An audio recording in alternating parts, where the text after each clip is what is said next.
Paper फुटी प्रकरणामध्ये शिवराज मोटेगावकर याला ताब्यात घेतलेला आहे, अटक केलेली आहे। 9 दिवसांची सीबीआय कोठडी सुनावली आहे। मात्र शिवराज मोटेगावकर हा या प्रकरणामध्ये एकटाच अडकणार नाहीये, तर त्याच्याबरोबर त्यानं ज्या विद्यार्थ्यांसाठी हा पेपर लीक केलेला होता किंवा ज्या विद्यार्थ्यांना हे प्रश्न आधीच सांगितलेले होते, असे सगळे विद्यार्थी आणि पालक सुद्धा आता रडारवर आलेले आहेत। त्यामुळे आरसीसी मध्ये शिकणाऱ्या अनेक विद्यार्थ्यांचे आणि त्यांच्या पालकांचे धाबे दणाणलेले पाहायला मिळतात। पुण्यातल्या सीबीआय ऑफिस मध्ये सध्या 3 वेगवेगळ्या विद्यार्थ्यांची आणि त्यांच्या पालकांची चौकशी सुरू असल्याची माहिती समोर आलेली आहे। हे विद्यार्थी वेगवेगळ्या ठिकाणचे आहेत, मात्र या विद्यार्थ्यांचा आणि त्यांच्या पालकांचा या सगळ्यामधला सहभाग हा संशयास्पद आढळतोय। त्यांनी कदाचित हे पेपर विकत घेण्यासाठी किंवा काही प्रश्न मिळवण्यासाठी म्हणून लाखो रुपये दिले असण्याची शक्यता आहे आणि त्यामुळेच या सगळ्या विद्यार्थ्यांची सुद्धा आणि त्यांच्या पालकांची सुद्धा सध्या चौकशी केली जाते, अशी एकंदरीत माहिती समोर येते। आतापर्यंत जर आपण पाहिलं तर शिवराज मोटेगावकर याच्याकडे नीटची एक्झाम व्हायच्या 10 दिवस आधी म्हणजे 23 एप्रिलला ह्या एक्झामचा पेपर आलेला होता। त्यानंतर काही जणांना, अगदी मोजक्या विद्यार्थ्यांना त्यानं त्याची जी सॉफ्ट कॉपी होती त्याच्या प्रिंटआउट्स काढून त्या प्रिंटआउट्स दिल्या। त्यानंतर मात्र त्याला थोडंसं भीती वाटत होती की जर हे कुठे बाहेर आलं तर मग काय होईल, तर त्यामुळे मग आपल्याला कुठलेही पुरावे मागे ठेवायचे नाहीयेत या उद्देशानं त्यानं नंतर काय केलं, नंतरच्या काही विद्यार्थ्यांसाठी त्यानं स्वतःच्या हाताने प्रश्न लिहिले, त्याच्या खाली त्याची उत्तरं लिहिली आणि या कॉपीज स्वतःच्या हस्तलिखित कॉपीज ज्या आहेत त्या विद्यार्थ्यांना प्रोव्हाइड केल्या। त्यानंतर जशी ही एक्झाम संपली, विद्यार्थ्यांचं प्रिपरेशन झालं, त्यानंतर या सगळ्याच कॉपी जमा करून त्या फाडून फेकून सुद्धा देण्यात आल्या, त्या नष्ट करण्यात आल्या। एकंदरीत काय की मागे एकही पुरावा राहायला नको असं शिवराज मोटेगावकर याला वाटायचं आणि त्यासाठी त्यानं हे सगळं केलेलं होतं।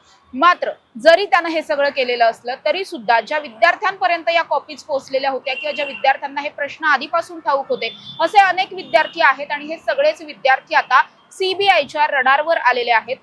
शिवराज मोटेगावकर याचे बँक ट्रान्झॅक्शन जेव्हा चेक केलेले आहेत त्यामधून असं लक्षात येत आहे की लाखो रुपयांची उलाढाल झालेली आहे। लाखो रुपये हे ट्रान्सफर केले गेलेले आहेत त्याच्या अकाउंटला। मग हे पैसे नेमके कुणी पाठवले, यामधले पालक किती आहेत हे सुद्धा शोधलं जात आहे आणि मग कशा स्वरूपामध्ये त्या पालकांची आणि विद्यार्थ्यांची सुद्धा चौकशी केली जाते। आपल्याला माहिती आहे लातूर मधल्या सुद्धा एका विद्यार्थ्याची अशाच पद्धतीने चौकशी करण्यात आली होती, संपूर्ण कुटुंबाची चौकशी झाली। नांदेडमध्ये सुद्धा तसंच झालं की संपूर्ण कुटुंबाची चौकशी झालेली होती आणि आता पुण्यामध्ये सुद्धा तसंच काहीसं पाहायला मिळतंय। वेगवेगळे हे विद्यार्थी आहेत, वेगवेगळ्या शहरांमधले आहेत, मात्र पुण्यातल्या सीबीआय ऑफिसला या सगळ्यांची आणि त्यांच्या पालकांची चौकशी सुरू आहे। त्यामुळे ज्या विद्यार्थ्यांनी आतापर्यंत हे पेपर अशा पद्धतीने खरेदी केली असतील किंवा ज्या पालकांनी आपल्या पाल्यांसाठी हे पेपर घेतलेले आहेत ते सगळेच जण अडचणीत येणार आहेत। शिवराज मोटेगावकर एकटा अडकणार नाहीये, तर त्यानं ज्यांना मदत केली ते सगळे अडकणार आहेत। कारण हा जो प्रश्न आहे हा 22 लाख विद्यार्थ्यांच्या भवितव्याचा प्रश्न आहे। कदाचित हे पेपर खरेदी करणारे आतापर्यंत जर माहिती आपण पाहिली तर 22,05,000 विद्यार्थ्यांनी ही नीटची एक्झाम दिली होती।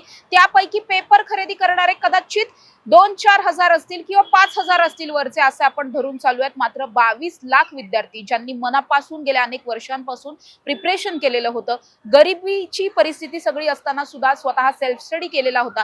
काहींच्या आई वडिलांनी अक्षरशः धुणं भांड्यांची कामं करून, कुठे सिक्युरिटी गार्ड म्हणून कामं करून अशा पद्धतीनं प्रचंड हालाखीच्या परिस्थितीमध्ये पैसे जमवलेले होते आणि आपल्या विद्यार्थ्यांना, आपल्या पाल्यांना कोचिंगसाठी पाठवलेलं होतं, त्यांना चांगलं शिक्षण दिलेलं होतं। या सगळ्याच विद्यार्थ्यांचं नुकसान झालंय। या सगळ्यांना पुन्हा एकदा एक्झामला प्रिपेअर व्हावं लागणार आहे।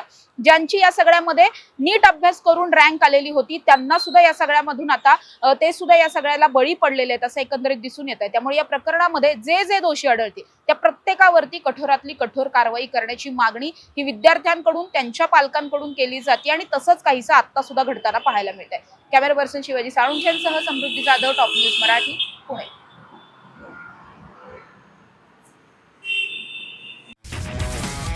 तुमची car, electric panel, data server आगीपासून सुरक्षित आहे का? नाही? मग आजच बसवा F protect temperature activated fire suppression device. यामध्ये आहे eco friendly non toxic pressurised liquid, जे आग लागल्यास क्षणार्धात ऍक्टिव्हेट होऊन आगीवरती मिळवते नियंत्रण। बसवण्यास अतिशय सोपे आणि सुटसुटीत टेकालिपचे एक दर्जेदार उत्पादन एफ प्रोटेक्ट।